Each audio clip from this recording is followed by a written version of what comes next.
Starting off with the Unique Royalty Renewing Day Cream, I am going to apply my moisturizer to get my skin nice and drenched in moisture. This has SPF 20 in it, so it is a great daily moisturizer to use. This is also the Touch Glorious Primer from Unique, and I'm just using that by applying it to my porous areas first where I get the most oily and then spreading it. Then this is my Touch Behold Translucent Powder from Unique, and I'm just using that to block in all of the oils, so I like to set my primer. Then using my BH Cosmetics Peach Color Corrector, and I'm just applying little dots right around the areas where I have discoloration. So I have dark circles under my eyes, I have a little discoloration on my cheek, and then around my mouth.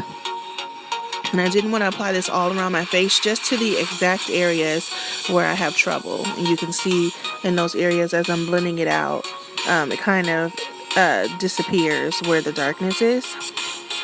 And then I'm going to put concealer over it also, so you'll be able to see when I put the concealer over it how it conceals and how well the peach corrector helps with getting rid of darkness.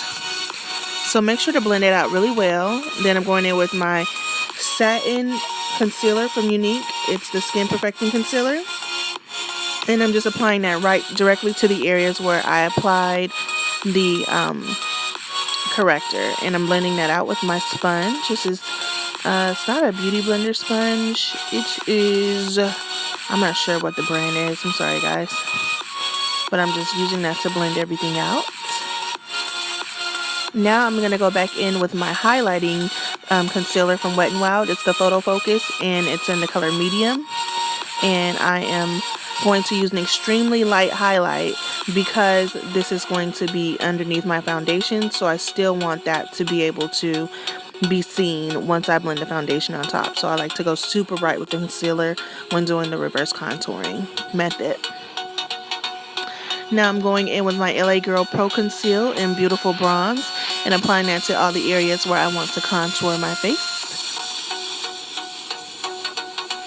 That one's a little low, so I had to squeeze a little bit extra to get the product out. But I do have a new one. I just have to use all of this one, you know. So now I'm using my e.l.f. sponge, and I'm blending out the contour first on the butt of the sponge, and then when I go to the highlight, I'm using the side of the sponge and using the comb in order to get underneath my eyes and into the small areas. But I use the butt of the sponge for the contour and the point of it for the highlight, so I don't mix the colors together. And you just want to really get this nice and blend it out really well so that everything will show underneath the foundation as being well blended, and you'll be able to see the highlight and contour come through.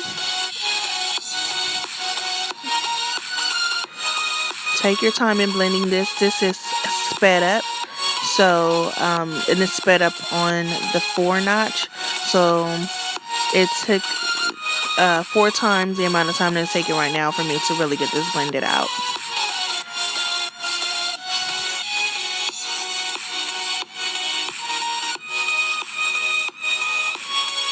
And I have this hair wrap on because I'm going to be putting on a wig later, so I wanted to lay my edges, but I had to pull it back some so that I could blend my foundation into my hairline so I don't look crazy.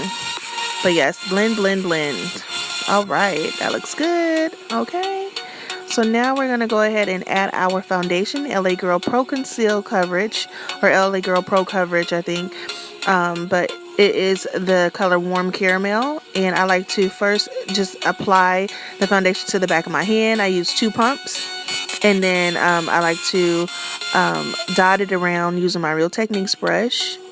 Then I just blend from my neck up. So I start at my neck and then come up from my chin, on my cheeks, and then I'm going to go up to my forehead. And that's just kind of the motion that I do when I'm blending my foundation. And also just make sure to not push the brush into your skin too hard when blending the foundation, because you do still want the highlight and contour to show through, and if you blend it too much, it's going to blend away all the work that you did doing the highlight and contour. And then I'm going to go ahead and go in with the sponge because I want to blend everything out, make sure there are no streaks, and also make sure to get any excess product that may be left on my face. Now we're going to go back in with the Touch Behold translucent powder from Unique, and we're going to set that foundation. Then we're going to go in with our Ebony Bronze from CoverGirl Queen Collection, and we're going to bronze up our face. So I like to use this to bronze up my face. If I want a deeper contour, I'll use more of a contour powder, but I love to use this to bronze up my face. No matter how many times I put it away, I end up coming back to it because it really warms my face really well. And I ordered it off of Amazon, but it may be also available in stores. And I'm using a eyeshadow brush in order for me to get my nose. And then I'm going to be using Sacha Buttercup powder for me to bake, because I don't like to use translucent powder to bake. For me myself, I feel like it gives me kind of a white cast, and I want to bring color back into my face, and I feel like the yellow works better with my undertones and just helps to bring color back into my face and liven it up. And so I'm just right now just setting everything with the powder to bake, but I have not done my eyeshadows yet, and I'm going to be using glitter and red color, like reddish colors. So I wanted to pack the powder on underneath my eyes to catch any fallout. So that's why you're going to see me packing it a lot under my eyes. This is not what you would typically do. If you're not doing like a heavy eyeshadow look, you don't have to use as much powder. But for me, I just wanted to have a barrier there to collect any excess glitter and excess fallout from the eyeshadows. Now you see my eyes are done. I'm going back in with my Touch Mineral Loose Powder Foundation from Unique in the color Satin. It's a brand new product, and I really love this to brush away the powders and to set everything and help bring color back into my face and just bring everything together. I feel it does. And I always blend it on my neck because I need to set my neck also. And then I'm using the Saharan Volume 2 blush palette in the color Yara on my cheeks for blush. Then the Anastasia Beverly Hills Nicole Guerrero highlighting palette, and I'm using the color Glow Getter, and I'm applying that with a highlighting brush. And then after I do that, I'm going to apply it with a fan brush also, because I feel like the two apply it differently, and I like the look of having them both blended. And then I like to use a sponge to blend out any harsh lines, so I'm only blending the top and the bottom of the highlight to make sure the lines are not harsh. And then I wanted to add a little bit of that white color called Forever Lit in my inner corner to just brighten up the look. And that is it, you guys. I hope you enjoyed this reverse contouring look. Please subscribe and have a good day. Mwah.